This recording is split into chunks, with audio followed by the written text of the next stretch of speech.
आप तमाम दोस्त जानते हैं कि कल महाराष्ट्र में विधानसभा का चुनाव होना है। महाराष्ट्र में विधानसभा चुनाव की पूरी तैयारी हो गई है और कल सुबह तकरीबन 6:30 बजे से पोलिंग स्टार्ट होने वाला है। पोलिंग स्टार्ट होने से पहले एआईएमआईएम पार्टी के लिए कुछ खबरें हैं जो मैं आपको बताने चाह रहा हूं। अगर आप दोस्तों एमआईएम पार्टी के चाहने वाले हैं और एमआईएम पार्टी या ओवैसी के आप हितैषी हैं, उनके बारे में आप अच्छा सोचते हैं, अच्छा सोच रखते हैं, तो यकीनी तौर पर आप हमारे इस चैनल को सब्सक्राइब कर लें। दोस्तों, हम आपको इस वीडियो में 2 से 3 ऐसी चीज़ें बताएंगे जिन 2 या 3 चीज़ों की बदौलत एआईएमआईएम पार्टी महाराष्ट्र में एक इतिहास बनाने जा रही है।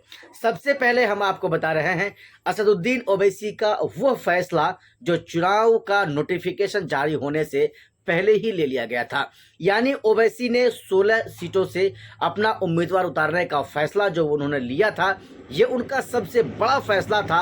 और 23 नवंबर को जब रिजल्ट आएगा उस दिन आप और हम देखेंगे कि ओवैसी का वो फैसला सिर्फ हिंदुस्तान ही नहीं, सिर्फ महाराष्ट्र ही नहीं, पूरी दुनिया को हिला देने वाला फैसला होगा।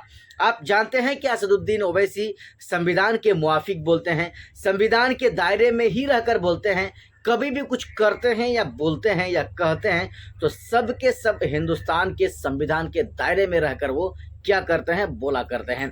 बाकी आप खुद समझदार हैं, असदुद्दीन ओवैसी और बाकी हिंदुस्तानी जो राजनीतिक जो नेता हैं, इन तमामों में अंतर क्या है, इन तमामों में बेहतर कौन है, इस चीज़ को आप भी अच्छी तरह से समझ सकते हैं। दोस्तों, पहले शर्त हमने आपको बता दिया कि आखिर क्यों असदुद्दीन ओवैसी 23 नवंबर को किंग मेकर बनने वाला है। सबसे पहला मैंने आपको बताया 16 सीटों पर उम्मीदवार उतारने का।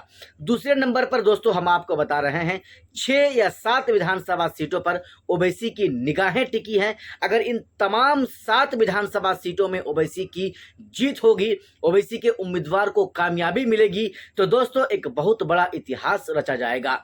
आप जानते हैं कि तमाम कोशिशों के बावजूद भी 2019 में ओवैसी साहब की पार्टी ऑल इंडिया मजलिस इत्तेहादुल मुस्लिमीन महज 2 सीटों पर चुनाव जीती थी। अब की बार तो महज 16 सीटों पर चुनाव लड़ रही है, लेकिन पिछले बार 2019 में तकरीबन 34 से 36 सीटों पर वो चुनाव लड़ी थी एमआईएम पार्टी। लेकिन इस बार 16 सीटों पर चुनाव लड़ रही है और 7 ऐसे विधानसभाएं हैं जिन तमाम के तमाम 7 विधानसभाओं में ओवैसी साहब अपनी नजरों को टिकाए रखे हैं, गड़ा कर रखे हैं। सरसरी तौर पर दोस्तों मैं आपको बता देना चाहता हूं कि वो कौन कौन से विधानसभा हैं।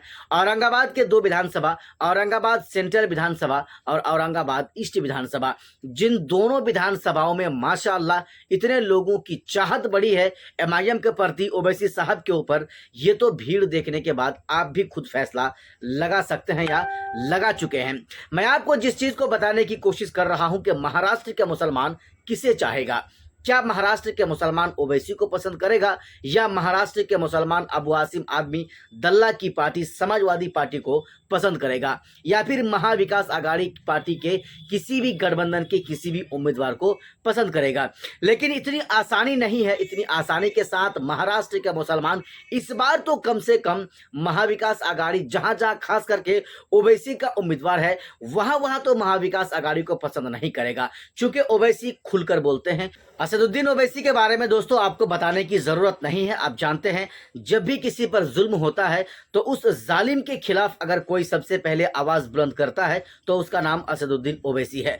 चाहे वो असदुद्दीन ओवैसी पार्लियामेंट के अंदर हो या पार्लियामेंट के बाहर अपने क्षेत्र हैदराबाद हो या हैदराबाद के अलावे पूरे हिंदुस्तान हो, जहां जहां मुसलमानों पर जुल्म होता है, जहां जहां दलितों पर जुल्म होता है, अगर कोई सबसे पहले आवाज बुलंद करता है तो उसका नाम असदुद्दीन ओवैसी है। दोस्तों, मैं जानता हूं कि यह वीडियो आपको खराब लग सकता है, क्योंकि आप अगर एमआईएम पार्टी के चाहने वाले होंगे तो यकीनी तौर पर यह खबर आपके लिए अच्छी होगी या मेरी इन बातों को आपको अच्छा लगेगा।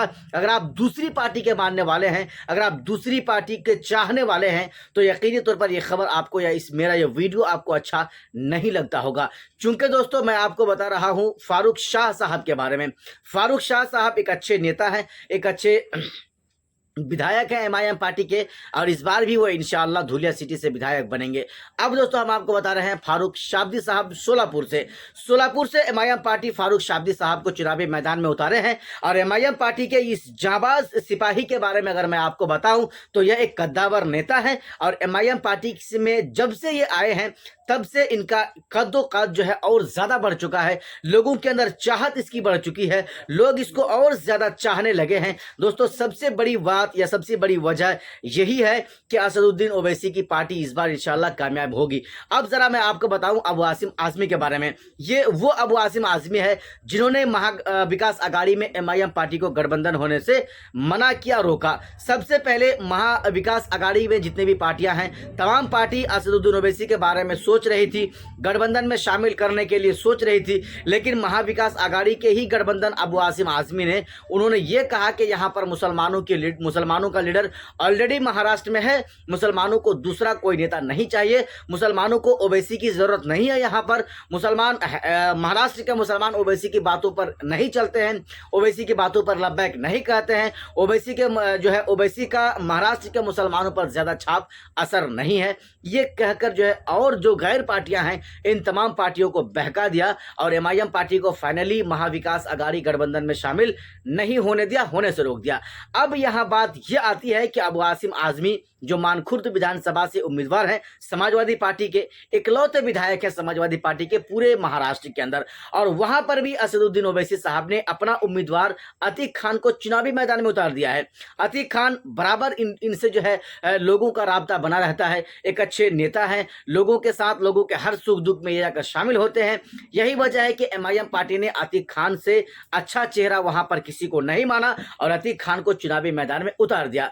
अब जो समीकरण वहां से निकल कर आ रही है वो ये है कि वहां पर महाविकास आघाड़ी वालों ने जिस तरह से ओवैसी के साथ धोखा किया, ओवैसी के साथ जो है दुश्मनी किया, अब वहां के मुसलमान इस चीज को सोचने पर मजबूर हो रहे हैं कि ना अबू आसिम आजमी बोलता है, ना कांग्रेस पार्टी का कोई नेता बोलता है और ना ही समाजवादी पार्टी का कोई नेता बोलता है। जब भी मुसलमानों पर जुल्म होता है, जब भी मुसलमानों की मस्जिदों को तोड़ा जाता है, जब भी मुसलमानों के मदारिस के जो है दीवारों को गिराया जाता है, तो सबसे पहले अगर कोई बोलता है तो वह असदुद्दीन ओवैसी है। सबसे पहले अगर कोई बोलता है तो कहीं से ना कहीं से एमआईएम पार्टी का ही नेता है जो सबसे पहले अपनी जुबान को खोलता है।